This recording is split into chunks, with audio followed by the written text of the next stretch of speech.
Welcome back to the SA Weekly Talk Show. Mike Callahan here, trying a third attempt. Apologize about some of the delays of technical difficulties, but we are live and we're talking about what a fully set up Service Autopilot looks like. So whether you've just bought Service Autopilot, you've had it several years, or you're looking out and buying a CRM, a customer relationship management software such as Service Autopilot, we're going to go out and actually show you what this looks like fully set up. So it looks like we are not having technical difficulties again. So if you have any comments, questions, drop below in the feed here.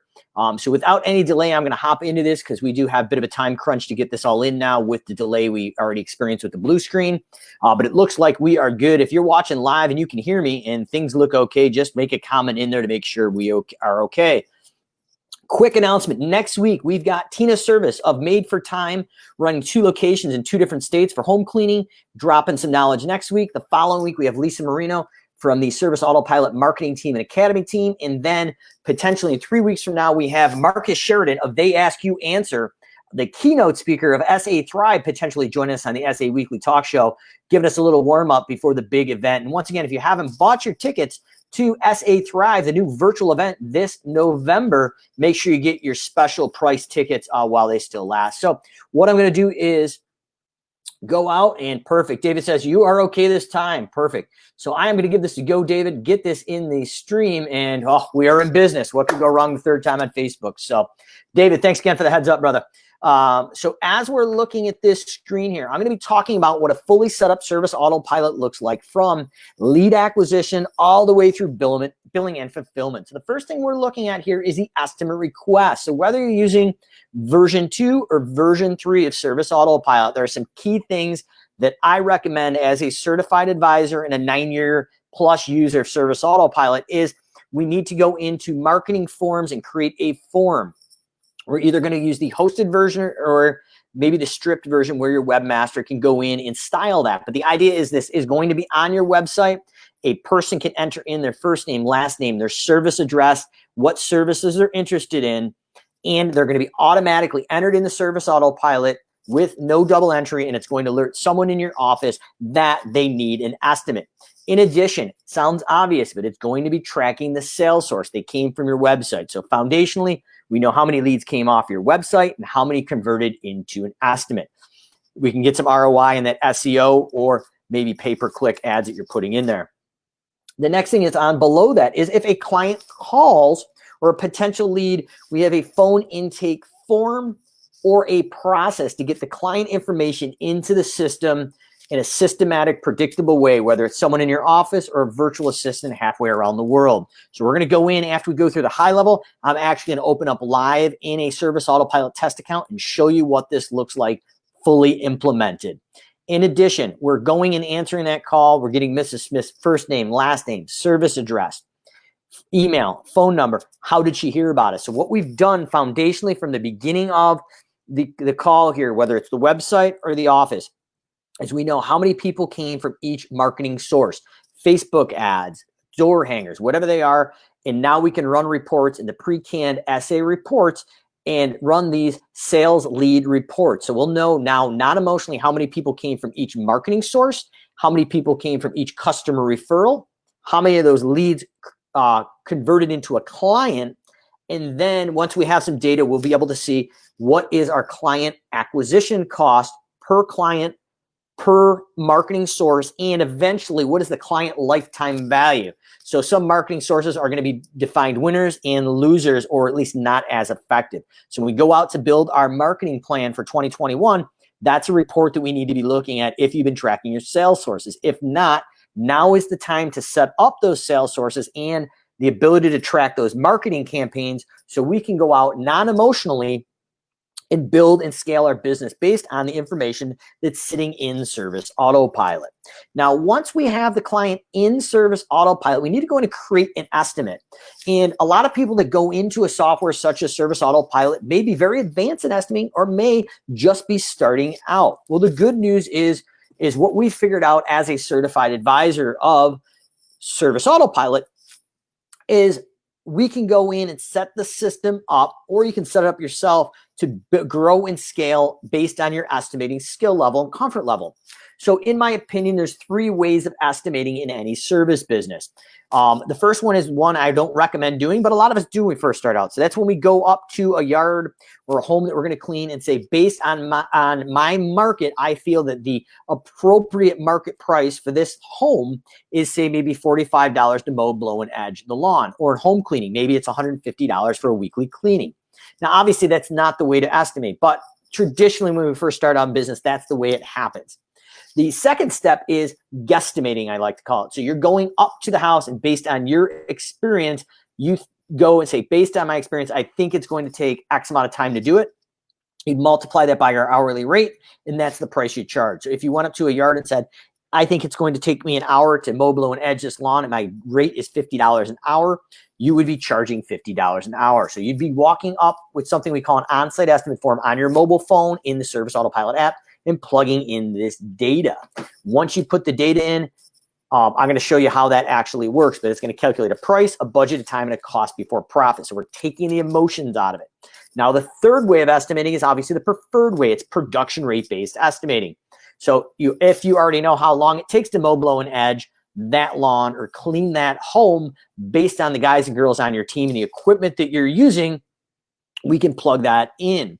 Now, if you don't know those numbers, the beauty of Service Autopilot is when it's fully set up, I can run a report in 3 to 6 months if I'm tracking my custom fields or job variables. So those would be things such as turf square footage or small, medium, and large shrubs, or in home cleaning, the livable, cleanable square footage. We're getting those custom fields or those job variables in, and we're tracking, once again, with the mobile app, start and stop times. We have non-emotional data for your non-billable drive time with drive time cost effect, and we have the start and stop times for every job. So if we mow a lawn 30 times over the summer, or if we clean a house 52 weeks a year over a weekly cleaning, we can run a report, and based on the cleaning square footage or the mowing square footage, we can get an average production rate. So this is the part of the system as we build upon it that we want to understand. So when most people, in my opinion, buy a software system, they're rushing to the left or the right of the screen here to the dispatching, the scheduling, and the billing. And we all need to do that because we obviously need to make money. But the problem when you do that is you miss the foundational building pieces to create a fully implemented software solution that can actually buy time back and automate things and create a delegatable process. So once you have your custom fields in there based on time or production rates, we go in and hit a button called Add an Estimate. A pre-built template would load all your services, and based on the job variables, based on time or production rate, square footage, or number of units, it will automatically calculate a price on your pricing, based on your pricing for the price, the budgeted time, and cost before profit. All we're going to do literally is go down and click draft to quote on the services we want, hit save, try to close them over the phone in person, and if not, we're going in and emailing out an estimate. And what happens is a pre-templated email loads. It's a set it and forget it process. We email that out to our client, and they're clicking a link to preview the estimate. And then what they can do is check the checkboxes to select the service they want, sign electronically, and then a automated email automatically goes out to your new client acknowledging that we have seen they've accepted the estimate. We're going to hook up with them or call them to schedule that service. So you can sign. We got a streamlined approach now from lead acquisition to entering job variables, creating an estimate, and emailing the estimate out. On top of this, we have some automated processes, and I'm not going to go into quite yet, but at this point, we would have an automated process that we like to call 20 days to close to follow up in each one of these estimates. Now, potentially, we really want to win this estimate. If we lose the estimate, we need to go in and close that lead out. Database hygiene. And a lot of times as service business owners, we don't think about these things. I tell you, in the early years, I didn't either. But when we go in and close that lead out, what that does is it gives us a clean database, and it shows us how many people can still actually convert from a lead into a paying client. Now, the people we close out, we can still talk to, we can nurture, and we can upsell other services, but it gives us a very clean visual database to be able to see who can be a client and who is not going to become a client immediately. Now, if we win the estimate, we are going to go in, and I'm going to recommend at 99% of the services, we are going to schedule from the estimate. Now, there's two reasons in here. First of which, it is going to avoid a duplicate contact. So we don't have Mrs. Smith in the system as a lead and a client. In addition, if you go to schedule a lead, the system will pop up a little window and say, hey, Mrs. Smith is not a client. You need to convert her before you can schedule. So that's going to be all the information, whether it's price, budgeted time, cost, or materials from your estimate now is automatically being pushed into your estimate. We're avoiding double entry and creating a streamlined workflow. So traditionally, once this is fully set up, I call it the 5 to 6 screens of success. There may be 7 or 8 at the high side. But the idea is we're teaching our office staff, or if it's just us in the field or the office, 5 or 6 steps of success that are repeatable for predictable results. So at this point, we've got this one estimate. We've converted the lead into a client. Once again, that's going to be another trigger for reporting, lead to client transition. We're going to schedule the work. Now, in Service Autopilot, when it's fully set up, there are several different ways to set up work. First of which is a one-time job. So we know the day it's happening. So we go out and schedule it, and we either route it in optimization for drive time, or if you're in cleaning, you're putting it into an actual probably time slot. The next thing is a reoccurring schedule. So we can go in and do a weekly, a bi-weekly, every 3 week, every 4 week reoccurring service. The next one after that is called a waiting list job. And the way the set up the waiting list job is, the idea is if we're going into the fall here for a fall cleanup, fall cleanups maybe don't have to be done tomorrow, but they need to be done sometime in the next 45 days. But what that allows you to do is see a visual clue on the map, on the waiting list of all the pins, and we can drag and drop and optimize all the jobs in each geographic area to minimize the non-billable drive time. If you're running a fertilization and weed control or pest control company and you have a callback, waiting list is going to be key here, because we can grab that one-time callback and tuck it into a schedule when we're already in that area. So we're not driving halfway across time to put a fire out. And then the final part of scheduling is going to be a package job. So I've kind of talked about that, because a package job is just that. It is your fertilization and weed control, the 5 or 6 step program, or a bush and bed package in the South for landscape maintenance, where we go out to the property once a month or several times a year. And we can go and schedule that off the waiting list each round for optimization. And then actually there is one more type of scheduling, getting into the 4-letter word that we all don't want to talk about in the Northeast, snow. So we have on-demand jobs, and they are just that. They are on demand and ready for when snow and ice events hit. So we're going to go in and schedule the work. Now, as we scroll to the right here, we're going into route optimization. So there is free optimization for 23 stops or less through Google right inside Service Autopilot, 24 or more. There is several different optimizations that are paid extremely cheap, but they will optimize the route from your shop through each stop in the back to your shop. And then we can go in and click and show the pins on the screen and optimize that order, because no one knows your area better than you. So this is a quick visual check before you actually go out and dispatch those jobs. So now on the dispatch board, this is where we get the crews out in the mobiles or printed out. We get them live out there. Under the More tab on the upper right-hand corner, you can go and adjust the crews to the day. And this is important, not that any of us ever have a no-call, no-show employee or somebody who calls in, but occasionally these crews do shift, or maybe we need to join 2 crews together for the day to get a big job done. So literally by dragging and dropping those crew assignments, we can go out and adjust the crews for the day. And what that's going to do is get you proper data in and data out for reporting. So it's going to affect your payroll and your job costing production rates. Very simple, takes seconds. But those are the things we need to pay attention to for a fully set up workflow of SA. Once we're good, we're going to either print them or drop them live in the mobile. Now, your crews are out either mowing lawns, cleaning homes, whatever that is. Now, at the end of the day or the beginning of the next day, ideally before those crews go out, we're going to this closeout day screen. And what we're doing is just doing a quick sanity check of, do all the start and stop times make sense? So occasionally a new user of Service Autopilot in the mobile in the field will get all excited, pull up to a house, forget to clock in, they'll do the property, and then as they get back, they'll clock in and clock out under a minute. Obviously, it's not good data. So you want to make sure the time that's clocked in and out looks reasonable, and it's not like a minute or less. Those are things we want to be able to go back to the crew that morning before they leave and adjust those times.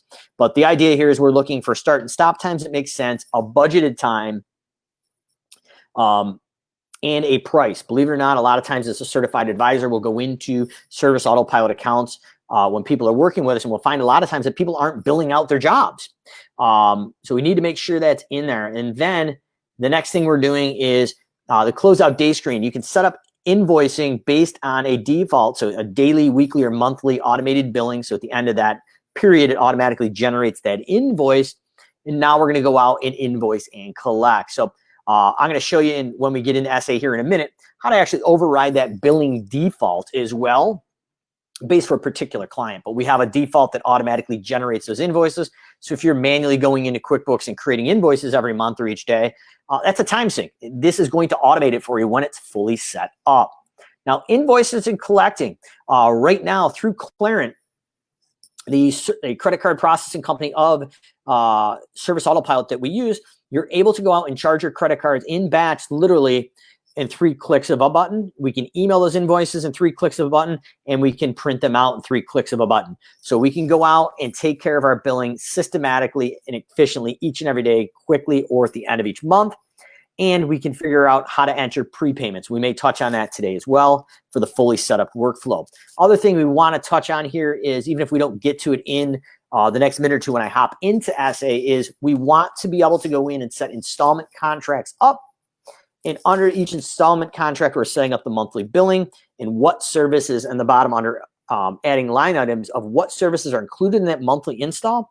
And when we schedule those services under the monthly install, we're assigning them to the contract. So we are not billing them out separately, but on the service level, we still need a price and budgeted time for reporting, because if we don't have any data in, we don't have any data out. So these are all the foundational things that we need for success in Service Autopilot. So realize I did go a little bit quick on that, but obviously you can catch the recording of this. I'm going to now dive into Service Autopilot and show you what this looks like fully set up. Did go a little bit quicker, so we've had, this is the third take at it here with some technical difficulties. So without any further delay, we're going to jump right into Service Autopilot. And I'm going to do this right through V2. A lot of these features are still available in V3 and ready to go. But for consistency throughout, I'm going to stay right in the V2 platform. So the first thing we're looking at is if somebody calls your office, we need to enter them in. If they've hit your website, theoretically now they've hit the website, they've entered their information in. Long as the form is set up correctly with the auto create lead on submit, all this information will be automatically entered in the system, and you'll be alerted to go out, reach out, and get them an estimate. So what I'm doing here is I'm now the person in your office. So I'm going to go to the green plus icon and go to add a lead. And what we're going to be doing is putting in first name, last name. So I'm going to put in our old friend tester. And I'm going to put a couple numbers behind him because we've been using him a bit. Now, if the commercial client right here, we're putting in, say, Acme Inc. So first name, last name merges in. If it's a commercial client, that's where that goes. Service address, we're going to go in and type in the service address as we're taking them in off the phone. Obviously, this is probably a review for most folks, but there are some very intricate things here that I'm going to show you in a second that most people do not do, that basically eliminates them having success or inhibits them from having success down the line. So hold with me here, and then we're going to get into nitty gritty, but it's worth spending a few seconds here to take a look at this. So it's going to go in and ask the city. Now you notice service address automatically incorporates into billing address. So it's avoiding that double entry. If your state charges sales tax, we need to go out and grab the sales tax in here. We're going to be asking the client their email address over the phone, or the potential lead, entering that in, and their phone number. I'm recommending always put the phone number in the cell phone field. Reason being is automations and other features in SA will tie into the cell phone field to automate certain processes. If it's in the home field or landline field, it would not do that. So by default, if you're unsure, put it in the cell phone field, in my opinion. And if an automated feature like text messaging goes off and it's not a cell phone, it's not going to charge you. It just won't fire off. Better safe to be sorry. Most people see provider here and they click on it and think they actually have to grab the cell phone provider. You do not. That is a legacy feature. If you're using Pro Plus with two-way texting, just ignore that cell. Now, the last thing here is master property. So in my company, we serviced all the Walgreens or Rite Aids in the city for a while. So we would go in as a master property and assign it to the property management company as the master property. And this new lead could be a subsequent property of the master property for billing and condensing that system. Now, next thing is under details. This is where the rubber meets the road if you're setting it up right. Account type is commercial or residential. If you only do residential, that's fine. Still put this in here.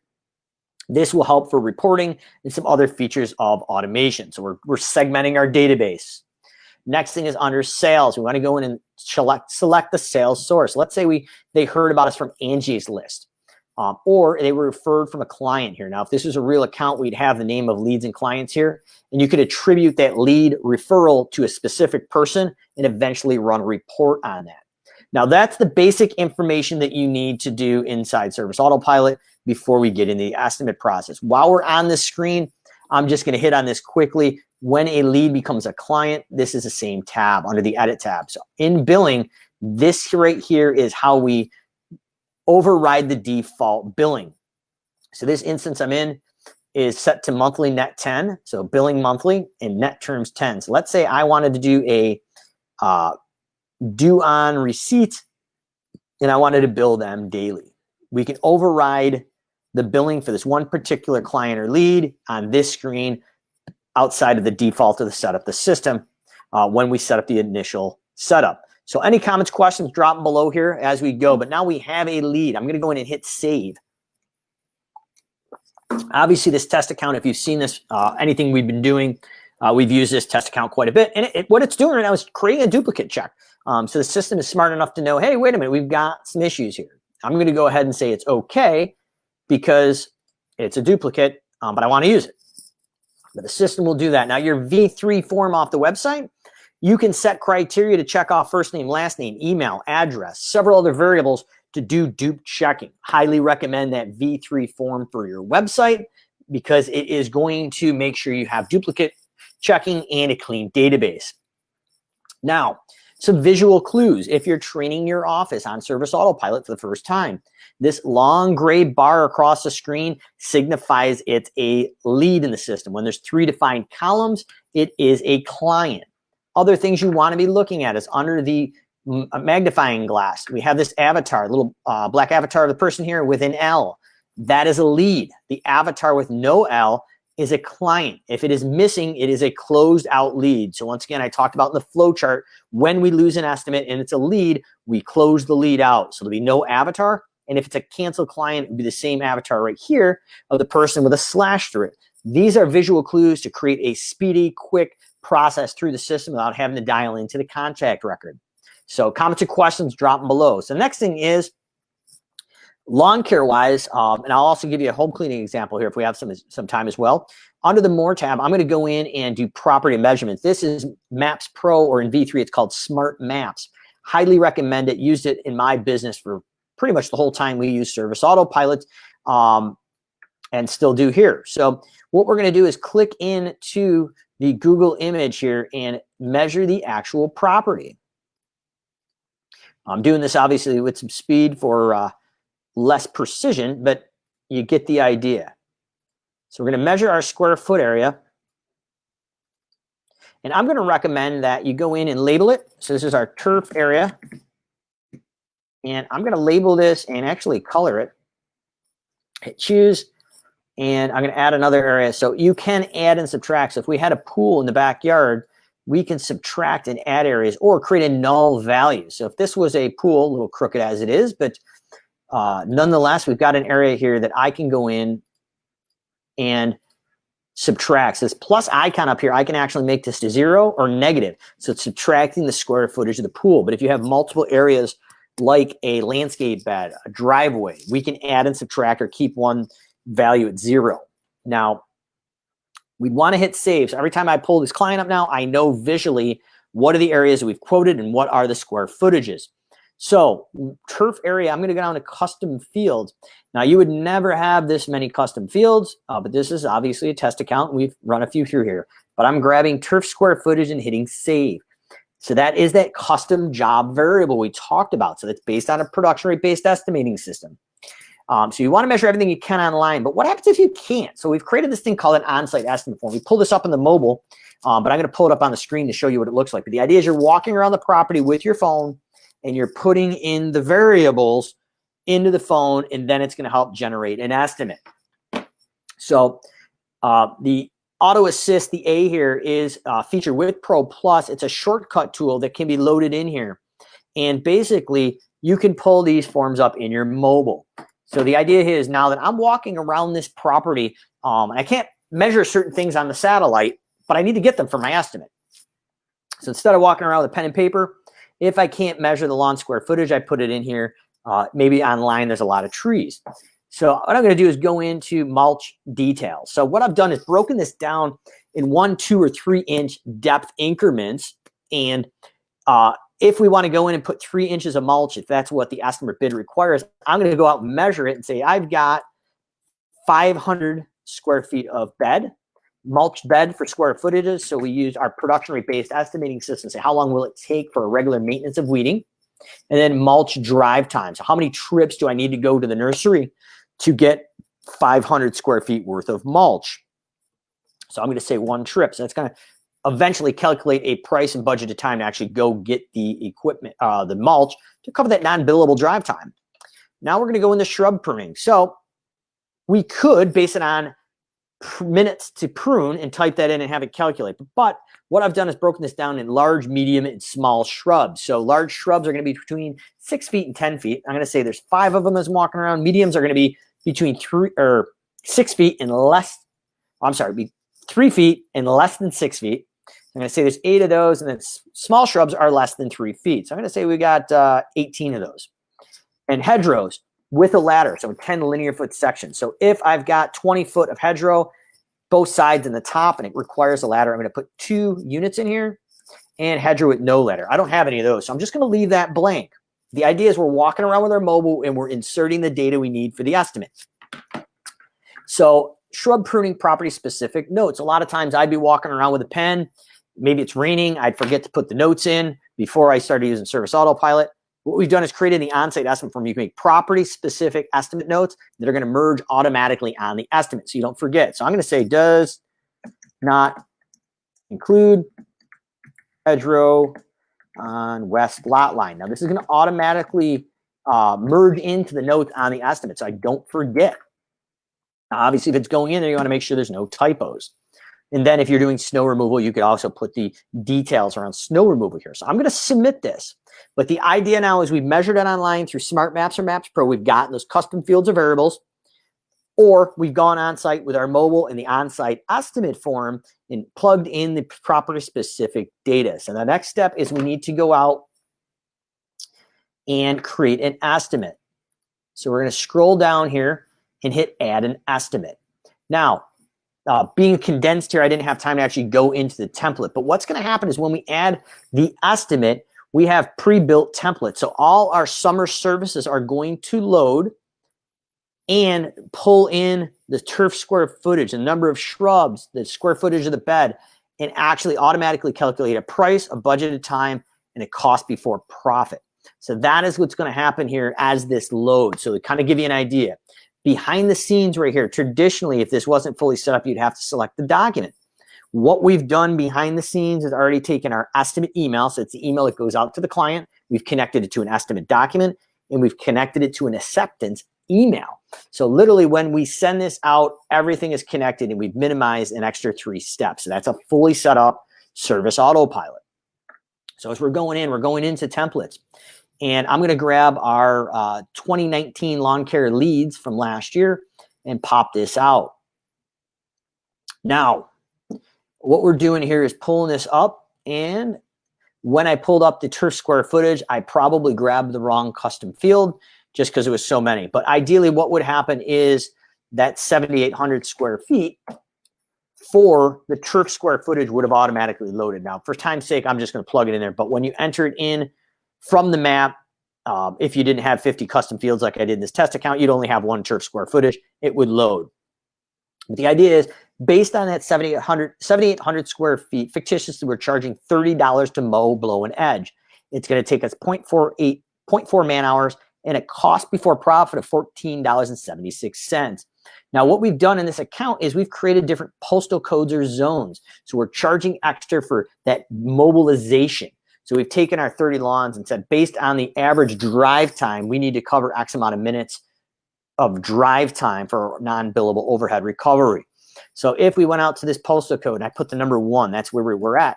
We've already defined that that drive time is 0.16 man hours times our hourly rate. We need to charge an extra $8.09 for mobilization. Now, the consumer isn't going to see this, but this is our invisible estimating checklist. And that's the benefit of Service Autopilot. When you use a parent service with sub-services or child services, we can have a glorified estimating checklist, whether it's drive time, going out and doing design build. But these are all the things the estimator should be tracking.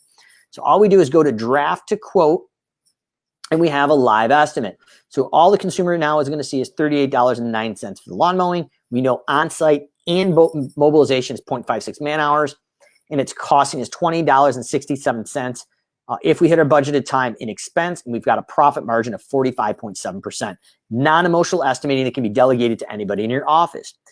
We can go in now and hit draft to quote, and I'm going to put in that 7,800. This is an extra step you would not have to take. I just selected the wrong button. But what it's done now is done a 5-step package job for fertilizing for $40 a trip, 0.46 man hours, and a cost of labor and materials of $32.17. So we got a profit margin of about 19, almost 20% net. So the system can track that. In addition, if you're in an area that requires chemical tracking, Service Autopilot also has that.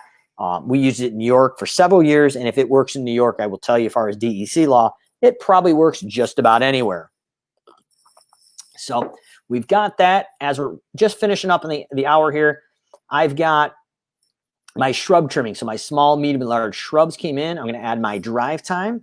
And now instead of $8, it is $77 for mobilization to that same postal code, because we can do less jobs. We have to spread that overhead recovery of the non-billable drive time over fewer jobs. So it's a higher price. That's a $325 shrub pruning job based on small, medium, and large shrubs and hedgerows. And remember, we had a note in there that says does not include the hedgerow. That's going to merge in when I show you that in a minute. So we're scrolling back down. Now, another video I did is fall cleanups.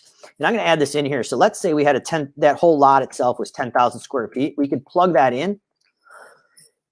And based on the level of complexity, I have level 1 and 2 here. So as you're getting into the fall cleanup, most people are not confident of giving an exact price for fall cleanups, but based on a easy level 1 or higher level 2 with more trees, we can give a high-low price range in Service Autopilot to take the risk out of it for you, the company owner, and the client. So let's say this level 2 is the more difficult one. I'm going to quote a high-low price range of $312 to $437 for that fall cleanup. Next thing is we're going to go down and save.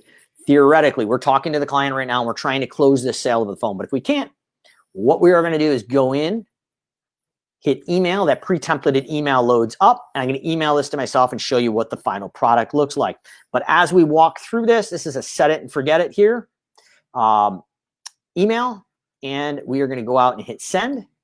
I'm going to hop on the other screen quickly and grab my email. And once this is set up, I'm going to go in as your client now, or potential client, and actually show you what it looks like on their end and bring it all the way home here in the next minute or two. But any comments or questions, drop them below. More than happy to answer them in the live or recorded version. But here is the email. Your new client clicks view my proposal, opens it up, and now they can click and sign electronically. Now, as a point of example, I would not recommend this. Service details and terms, I'd recommend putting this lower below the actual pricing, but you can put it all in there. But we have our lawn mowing for $38.09, and the client can click on it. So first step is to select services. Step 2 is sign the screen. Now we have a video that plays live right inside the estimate as well. So if you're into video making like myself, this is a great way to go out and put what's included, not included in the service, and overcome those sales and price objections up front. We've got our 5-step fertilizing right here, and our shrub pruning based on the size of shrubs, $325. Special job notes does not include hedgerow on west lot line. So we're not forgetting those essential things that we need. And we've got our fall cleanup This is obviously in a test account, but we would change the verbiage here just to fall cleanup. But minimum price is $312, maximum is $437. So once again, we can price in Service Autopilot hourly, set price, or high or low pricing. It is very flexible if you set it up correctly with a fully set up workflow. We have some invoice details, contract terms, clickable buttons if they're in their mobile to call or text. Playable videos, once again, our top 5 or 6 services, going in and showing what's included, what's not included, and addressing those sales or price objections. And then finally, we can go in, click to sign the estimate, sign electronically, print our name, and sign and accept. That, in my opinion, is the fully set up Service Autopilot before we actually go into automate it. So on a future SA Weekly Talk Show, we're going to be diving in and looking what a fully set up Service Autopilot looks like with a fully implemented automated system. But before we automate, we want to sound our foundational pieces. And this is what's going to happen. To bring it home, once we go back into the lead and close out this estimate, we have basically already updated the estimate status here since we signed it. We logged it back in. It's almost instantaneous. And by law, if you need a signed contract on file, we have the signature information, time and date stamped with IP address. And under attachments, I've got a printable printout of the actual estimate itself with only the services the customer selected. So I click on that, and this is going to show just the services I selected. And at the bottom, I have the signature. So comments or questions, drop below. SA Weekly Talk Show coming back at you. Once again, Mike Callahan. Going to be up next week with Tina Service of Made for Time Cleaning out of Rochester and I believe the Carolinas. So Rochester, New York and the Carolinas area.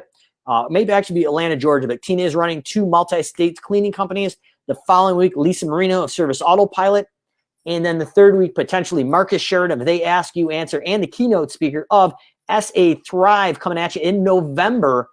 So make sure you grab your discounted tickets while they're still available. And obviously, as a certified advisor of Service Autopilot, if you have any questions or would like to take part in a free audit of your Service Autopilot system to make sure you have all these pieces in, happy to do that as well if you drop us a message or contact us. That's something we're doing free of charge for all Service Autopilot members. So we'll see you again on the SA Weekly Talk Show, 1 p.m. Eastern, 12 p.m. Central, right back here on Facebook Live next Friday.